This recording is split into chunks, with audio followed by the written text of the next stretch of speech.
Welcome to Foundational Truths, Module 4. The topics for today are going to be sin, the sin nature, and the law and being under law versus being under grace. I appreciate you checking out my teaching. I've been called to record and create by the Holy Spirit. We're continuing to add additional topics and modules as we're being led by the Spirit. And we've already completed 3 modules that you can find wherever that you're seeing this, where on the channel, either on Rumble, YouTube. And we appreciate any participation or sharing in regards to comments or sharing with other people that might be interested. Now today, in regards to sin, we said that the understanding sin should not focus primarily on one's outward physical actions, but seek to be shown the importance of one's internal thoughts, desires, and attitudes. Mark 7:21 through 23 says, "For from within, out of the heart of men, proceed evil thoughts, adulteries, fornications, murders, thefts, covetousness, wickedness, deceit, lasciviousness, an evil eye, blasphemy, pride, and foolishness.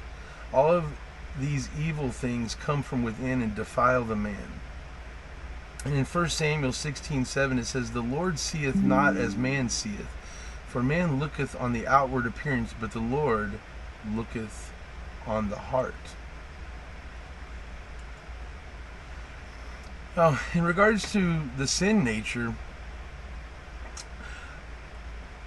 this is something that's actually separate from sin, but in the scripture there are times where it is just referred to as sin or as other things like flesh and what have you, but based on the original text, the original language of the text is how you can really determine what it's talking about there. And in many cases, within specifically the book of Romans, it's talking about the actual sin nature itself, as opposed to a sinful condition of a like, let's say, a sinful action, or something that is just like something that you make a mistake or a failure, and that you receive forgiveness for that. But the sin nature is different. The sin nature, I'm going to do my best to give information on it based on the Holy Spirit's teaching, and a lot of the teachings that I've received. Just for you information, one of the best teachers of the Word of God that I have experienced has been Lauren Larson. And so a lot of this came initially from him, and the Holy Spirit has continued to teach and interpret and show me and reveal and illuminate the Word of God to me. And I'm very grateful. I give all the glory to God for that. Now, before the knowledge that was taught to me by the Holy Spirit, primarily through Scripture and experience, I was without the desire to care or know about the will of God, or the understanding of believing first by faith the truths found in Scripture. My actions, thoughts, and words became increasingly sinful and evil. This has been described by some as being like a sin factory or sin machine, but Scripture that defines it best would be in Genesis 6:5. "Every imagination of the thoughts of the heart was only evil continually." It doesn't start out that way. It's a progressive thing when you don't seek the Lord or seek His redemption plan or seek repentance. It ends up progressively getting worse to that point. It never start. It didn't. In my case, it didn't start out that way. And by the time that I came to the Lord, I wasn't even the same person. And so I'm grateful that the Lord found me, and He arrested my activity by His Spirit, shined a light on me, and let me see myself for what I really was. Repentance is a changing of one's mind and coming into agreement with God about sin and His righteousness, recognizing His authority and His assessment of our thoughts and actions. It's not, a lot of people interpret repentance as a turning from one's actions in another direction. But it actually, that's a fruit of repentance. A proper fruit of repentance would be to turn from one's actions towards what God's actions would be. But in actuality, the repentance itself, it can't really be one's action, because it's not our action that allows for us to have entrance into Christ or forgiveness. It doesn't, we're not earning our forgiveness. Repentance is just simply changing one's mind, coming in to agreement with God. You see what I'm saying? And then yielding to the Holy Spirit to apply the change, and seeking the Holy Spirit to lead and guide us in our actions, thoughts, and words. Proverbs 1:7 says, the fear, and in this case fear would be best interpreted reverence, respect, and awe, not the typical definition of fear like you're scared of. But the fear of the Lord is the beginning of knowledge, but fools despise wisdom and instruction. That's Proverbs 1:7. And in Romans 1:28 it says, God also gave them up to uncleanliness and vile affections, as they did not like to retain God in their knowledge.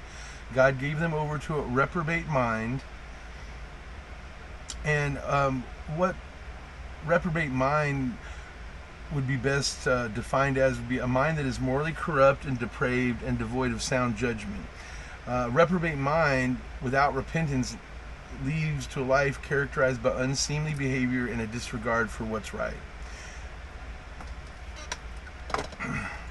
And finally, we're going to go over the law and grace, and the difference between being under law and under grace. So let's attempt to biblically understand law and grace. Law is a set of rules or patterns of works that embraces Law is a set of rules or patterns of works that one embraces in an attempt to arrive at a state of righteousness, salvation, or sanctification. We're going to focus on the righteousness there. So a set of rules or patterns of works that one embraces in an attempt to arrive at a state of righteousness. The law demands perfection. The law is an administration of condemnation. And the law should lead one to see their need for the grace and the answer Jesus provided and paid for. Grace is unmerited divine assistance in one's righteousness, regeneration, and sanctification. Unmerited meaning do not deserve it and cannot earn or work for it. So grace would be best defined unmerited divine assistance in one's righteousness, regeneration, and sanctification. The Bible presents law and grace as distinct and even opposing systems of relationship with God. One is either under law, relying on personal merit and performance, or under grace, receiving God's favor freely through faith in Jesus Christ.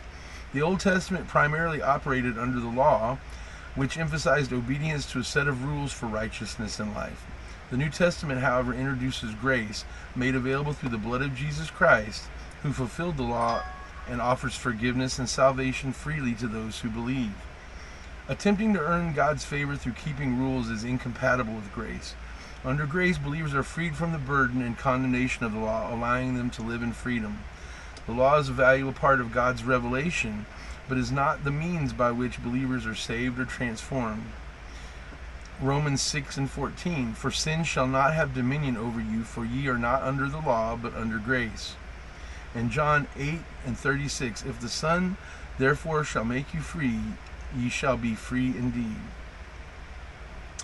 I appreciate if you've made it this far in my video, that you checked me out.